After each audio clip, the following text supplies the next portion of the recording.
नमस्कार, आप सभी कैसे हैं? आज की वीडियो में आपका स्वागत है। आज की वीडियो खास है, बहुत ही अच्छी वीडियो है, इसको समझना चाहिए।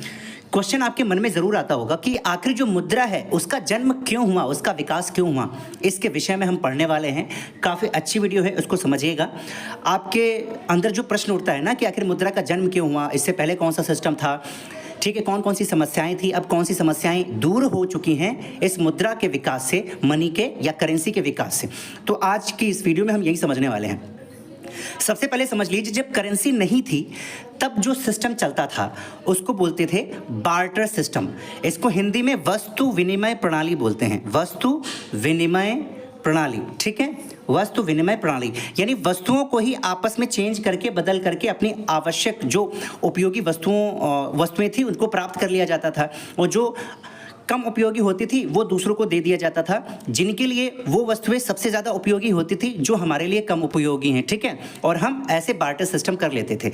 मान लीजिए आपके घर में बहुत ज़्यादा ये क्या है, धान है, ठीक है, इसके बदले में आपको दाल चाहिए, तो आप धान देंगे किसी व्यक्ति को और वो व्यक्ति आपको दाल दे देगा, क्योंकि उसको धान को ज़रूरत थी तो धान उसके पास आ जाएगा, आपको दाल की ज़रूरत थी तो आपके पास दाल आ जाएगी।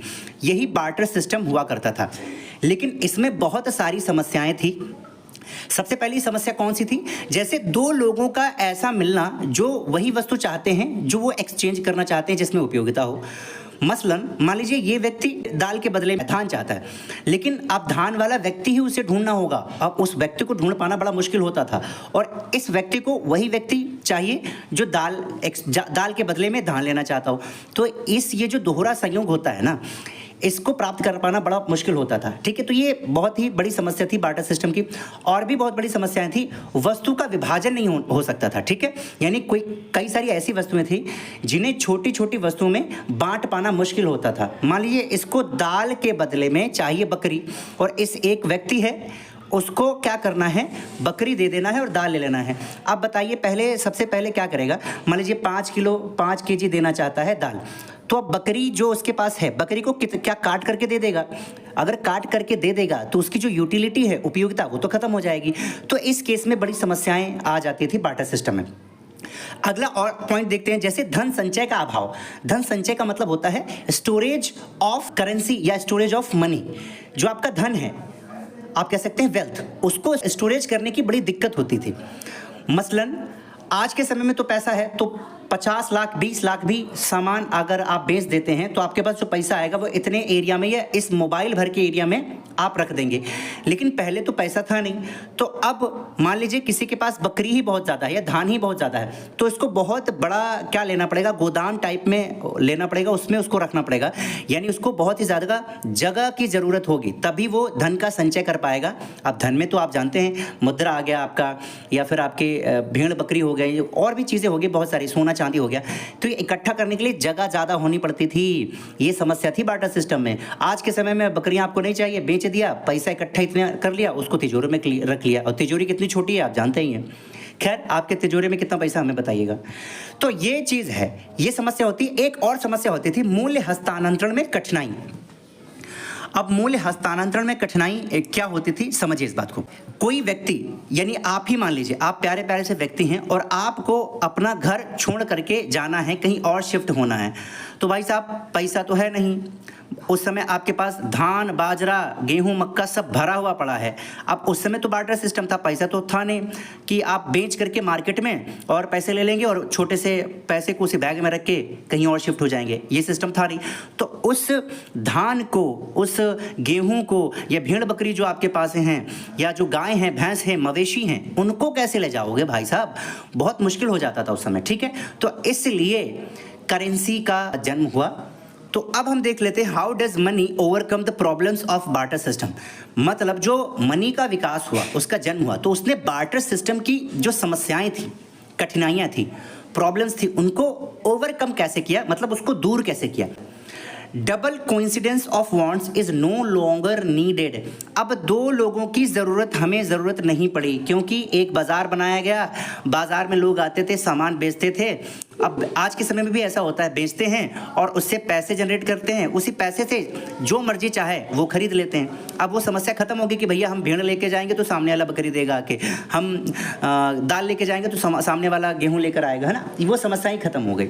तो ये समस्या खत्म हुई। अगला, money facilitates storage of value. अब जो मूल्य का संचय है, स्टोरेज ऑफ वैल्यू, वो होने लगा। इसका मतलब ये हुआ कि अगर हम एक जगह से दूसरी जगह जाएंगे तो हमें भेड़ बकरी या फिर जो धान गेहूं ज्वार बाजरा है उसको ले जाने की ज़रूरत नहीं। उसको बेच करके आप छोटे सा वैल्यू, आप जानते हैं 20 लाख रुपए का मान लीजिए बिका, तो 20 लाख की गड्डी ना पैसों की इतने में आ जाएगी। उसको आप किसी बैग में रख के आप दूसरी जगह जा सकते हैं।